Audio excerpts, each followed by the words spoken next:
Chennai take on Kolkata in match number 49 of the Indian T20 League. When you can't have your own party, you can certainly spoil someone else's, and that's exactly what Chennai will be looking to do against Kolkata in this matchup, while Kolkata will be aware of the fact that another hiccup, and it might be the end of their party in this year's edition, but the party here on our One Play Sports Networks continues in the form of another episode of Cricket Pundits. And joining me are two individuals who are the life of every party, Mandira, Lalvani and Ayaz Memon. Mandira, Ayaz, welcome to another preview.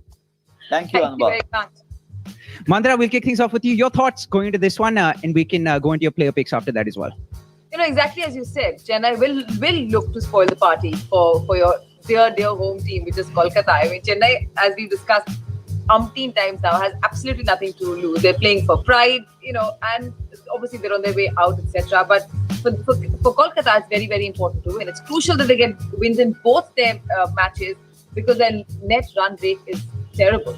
You know, so they need this win more than anything else, and they have a tough contest on their cards because Chennai of late has been starting to fire. Obviously, when they have nothing to lose, and you know, people, whether it's Imran Tahir, whether it's Mitchell Santner, Ravindra Jadeja, Rituraj Gaikwad with the bat, I think Chennai is suddenly looking like a side that could have, you know, played much better had they choked up earlier in the tournament. As far as Kolkata is concerned, it's a must-win game for them. Their issues are many. Let's start with the most glaring one, which is Pat Cummins.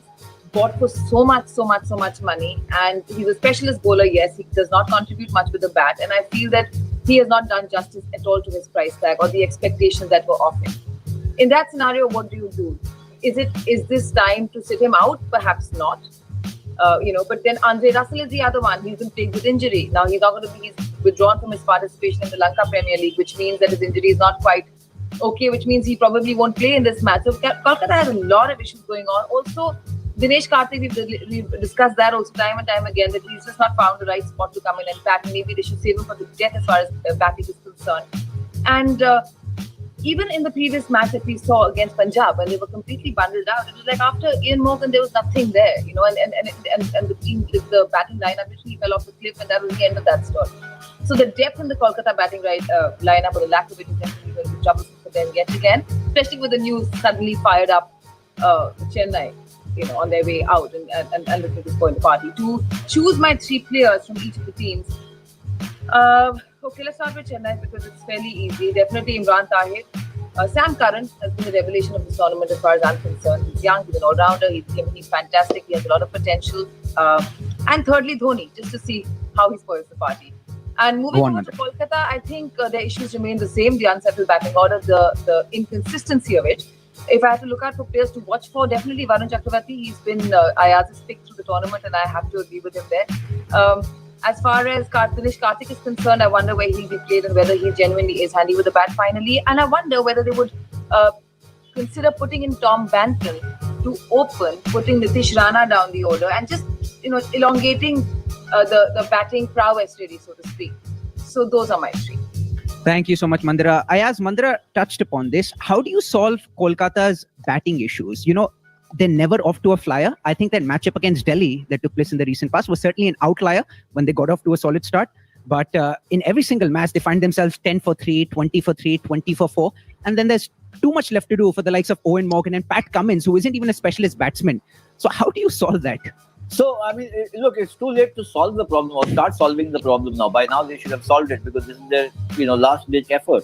It's do or die from here. And I think that perhaps can, you know, could possibly inspire them, or it could actually crumble them, the pressure of it.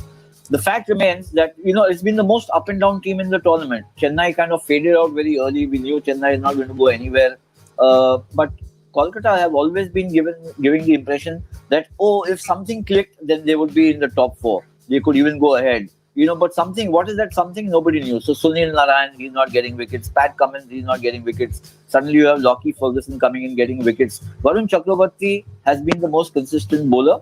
Ian Morgan and Shubman Gill have been, you know, the main run getters without quite, you know, being as hefty as some of the other batsmen in the tournament. But quite rightly, I think the problem for Kolkata has been the top order, which has been so brittle that out of the top 6, you hardly see a match where more than 2 have clicked.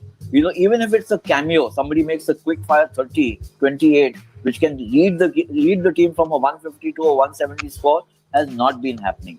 Now, in such a situation, I think it becomes incumbent on the captain, in my opinion, to play this, the role of a mentor. And this is something that Ian Morgan should revel in. These are his credentials for having actually inspired massively the white ball revolution in England.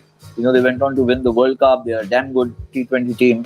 And which is that you go out there, play fearlessly, don't worry about what's going to happen behind you. You do your best. And that's something that Kolkata really need to do today. This team is in a predicament. On paper, they're a damn good team, but in performance, we've seen they've been so up and down. It's gone like stop, start, stop, start, stop, start. And if Chennai play the way they did, just kind of after having got over their amnesia and suddenly rediscovered that they were a champion team once upon a time, then I think that Kolkata will have it very tough. Where my players are concerned, the picks for Kolkata, Chakravarti becomes my first choice because he's been terrific right through the season. Ian Morgan, for the reasons which I mentioned, as a captain largely, but also as a batsman. And then I'd pick Lockie Ferguson because he's looked threatening at least. Lockie Ferguson is a white ball specialist. He's got that pace, he's got those variations. And in match after match, every time he comes in first over, he picks up a wicket. So he's my third pick there. And for Chennai, Sam Curran, of course, he's been their most consistent performer. Ruturaj Gaikwad, who, sparked off a row of sorts by making runs when everybody thought, or at least Dhoni thought that there was no spark in the youngsters. So, it was good to see him back the way he did. And then, of course, the third player would be MS Dhoni. He would want to finish the season on a high. There's already a lot of speculation whether he will be available next season. If so, in what role? Will he captain? Will he be a mentor? Will he be part owner of the team? God knows, whatever. He may be all of those. But this season, he's still the captain and he needs to finish at least on high, just for the sake of pride, if nothing else.